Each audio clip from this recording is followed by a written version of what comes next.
And now, weather with your First Coast News storm experts, powered by AC Design's heating and air conditioning.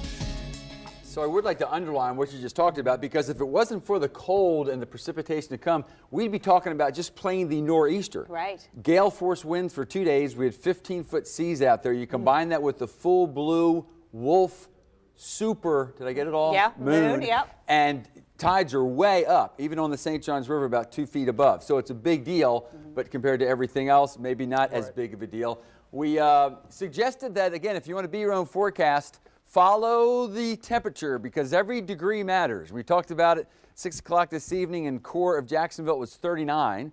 And when we started at 11 o'clock, it was 42. You see what's happened just since we've been on the air? We're now at 44 degrees. Again, much colder to the north, up to the airport, middle 30s, 32 degrees on the far west side of Duval. But still, those are the temperatures right down there, talking about 44 degrees. It's come up 2 degrees just while we've been talking. So, again, going to be a cold day tomorrow, but so far it's going as planned. Again, that's just sort of a relative good, right? All right, let's break it down for you. So, overall, Wednesday, during the day, high temperatures of 38 degrees after dropping to lows of 33 to 39, although admittedly showing 44 in the core indicates that we have already seen our nighttime low in some spots, and temperatures are beginning to moderate.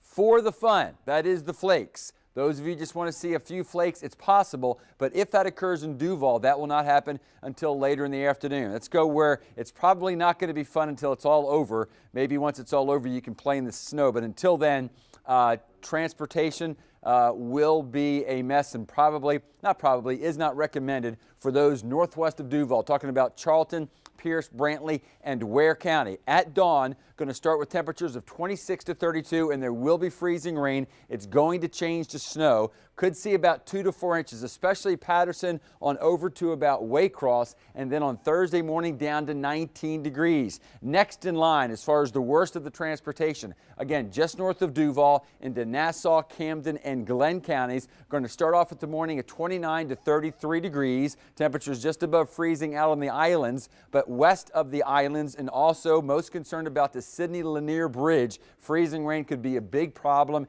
in the morning. Baker, Columbia, Union, and Bradford, it's going to be just about as cold as Nassau, Camden, and Glenn. The question is, how much precipitation will you have? The precipitation for you might not be that heavy. Nonetheless, early in the morning at dawn, there will be some freezing rain, could briefly change to snow. You might see some accumulations, especially out toward Lake City and maybe the Live Oak area. For those farther off to the south and southeast, it's a raw rain type event, especially from Orange Park on down to Green Cove Springs, St. John's and Flagler, and Putnam. So what's happening right now if you're going to be out and about? All we see right now is this is rain, and this is beginning to work toward the coast. Here is the cold shot of energy. I have to say, as a meteorologist, that if it wasn't so serious with transportation and safety tomorrow, I'd say it's kind of fun because this is all going as forecast, and it's all going to meet right here. Here is the warmer rain where temperatures have warmed into the 50s down around Daytona, and this is the cold shot of energy. So far, though, it does look like it's going to meet about like the forecast. So north and west of Duval, the winter storm warning remains in effect. Western and northern Duval, the winter weather advisory. Eastern Nassau, northeastern Clay. But again, any minor shifts will be a big change in the actual concern for where the ice will be. So check it out with the weather team. Good morning, Jacksonville in the morning. Then we'll see bright sunshine Thursday, Friday, and Saturday mornings. But note, hard freezes during the morning. And if you can believe it, maybe 60 at the bank on Sunday, 70 Monday and Tuesday.